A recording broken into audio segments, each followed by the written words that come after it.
আসসালামু আলাইকুম। খবরের শিরোনাম হচ্ছে পররাষ্ট্র মন্ত্রণালয়ে 14টি দূতাবাসের যৌথ চিঠি। প্রাণহানি নয়, সংকটের এখনই টেকসই সমাধান চান বিদেশি কূটনীতিকরা। দর্শক, বুঝতেই পারছেন কত গুরুত্ব সহকারে তারা একযোগে এই চিঠি দিয়েছে পররাষ্ট্র মন্ত্রণালয়ে। এবং আমি এই রিপোর্টের যেটি সারমর্ম এক ধরনের আলটিমেটাম দিয়েছে, অর্থাৎ বিদ্যমান পরিস্থিতি সমাধান করা, উন্নত করা এবং ইন্টারনেট সংযোগের মধ্য দিয়ে বিশ্বের সঙ্গে বাংলাদেশের কানেক্টিভিটি এবং দেশের মানুষ যাতে যোগাযোগ করতে পারে সেই ব্যবস্থাটা দ্রুত তারা সমাধান চাচ্ছেন। আগে আপনাদেরকে দর্শক বলেছি যে ঘটনা কিন্তু শেষ হয়ে যায়নি। সরকার হয়তো মনে করছে যে দমন পীড়ন করে একেবারেই প্রতিহত করা হবে এবং সারা বিশ্বকে দেখানো হবে যে এই যে নাশকতা, এই যে প্রাণহানি সবই দায় হচ্ছে বিএনপি জামাতের। কিন্তু তারা খুব গভীরভাবে মনিটরিং করে বিদেশি যে ইউরোপ, আমেরিকা বা পশ্চিমা দেশগুলো, তাদের নিজস্ব উইং আছে, তাদের নিজস্ব নেটওয়ার্ক আছে। সেই নেটওয়ার্কের মধ্য দিয়ে তারা জানে যে এই ঘটনা কোথা থেকে শুরু হলো এবং কিভাবে শেষ হলো এবং সরকারের রাজনৈতিক উদ্দেশ্যটা কি। খবরে বলা হচ্ছে কোটা সংস্কার আন্দোলনকে ঘিরে ব্যাপক প্রাণহানি এবং ধ্বংসযজ্ঞের ঘটনায় মর্মাহত বিদেশি বন্ধু রাষ্ট্র এবং আন্তর্জাতিক সংস্থার প্রতিনিধিরা।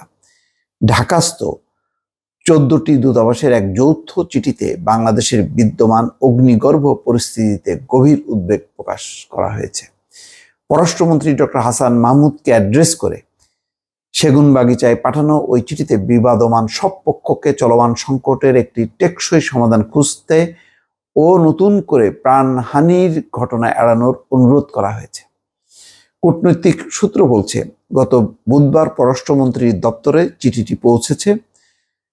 যুক্তরাষ্ট্র, Britain, France, Germany, Italy, Spain, Netherlands, Canada, Switzerland, Sweden, Denmark, Norway, Australia এবং 27টি রাষ্ট্রের জোট ইউরোপীয় ইউনিয়নের ঢাকাস্থ ডেলিগেশন প্রধান কার্যালয়ের প্রতিনিধির সই সম্বলিত একটি চিঠিতে সংকট সমাধানে আইনশৃঙ্খলা বাহিনীর মাত্রাতিরিক্ত বল প্রয়োগের জবাবদিহিতা, আটক ব্যক্তিদের বিচারে যথাযথ প্রক্রিয়া অনুসরণ এবং যত দ্রুত সম্ভব সারা দেশে পুরোদমে ইন্টারনেট চালুর অনুরোধ জানানো হয়েছে।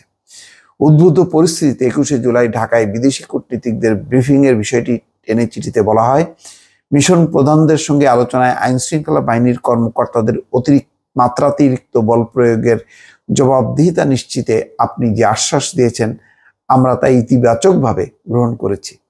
এমন উদ্যোগ অবশ্যই প্রশংসনীয়। কোটা সংস্কার আন্দোলনকে ঘিরে সংঘাত ও সহিংসতায় জড়িত সন্দেহে আটক ব্যক্তিদের বিচারে মানবাধিকার সমুন্নত রাখা জরুরি উল্লেখ করে চিঠিতে বলা হয়, প্রকৃত অপরাধীর বিচারের পাশাপাশি সাধারণের মত প্রকাশের স্বাধীনতা, সমাবেশের অধিকার সহ সার্বজনীন মানবাধিকার সমুন্নত রাখতে হবে। আন্দোলনকে ঘিরে কারফিউ জারি ও ইন্টারনেট সংযোগ বিচ্ছিন্ন হওয়ায় সব নাগরিকের জীবনে সুদূর প্রসারী প্রভাব পড়েছে মন্তব্য করে বলা হয়, ইন্টারনেট সংযোগ পুরোপুরি চালু না হওয়ায় দেশ বিদেশে ব্যবসা বাণিজ্যে বিঘ্ন ঘটার পাশাপাশি বাংলাদেশের সঙ্গে বিশ্বের যোগাযোগ চরমভাবে ক্ষতিগ্রস্ত হচ্ছে। দর্শক, বুঝতেই পারছেন যে বহুদিন পরে কিন্তু পশ্চিমা দেশগুলো একজোট হয়ে তারা একটা যৌথ বিবৃতি দিয়েছে। এটি নিঃসন্দেহে সরকারের উপর একটি বড় ধরনের আন্তর্জাতিক চাপ আরো হয়তো সামনে অপেক্ষা করছে বিভিন্ন কর্নার থেকে। দর্শক, ভালো থাকবেন। আল্লাহ হাফেজ।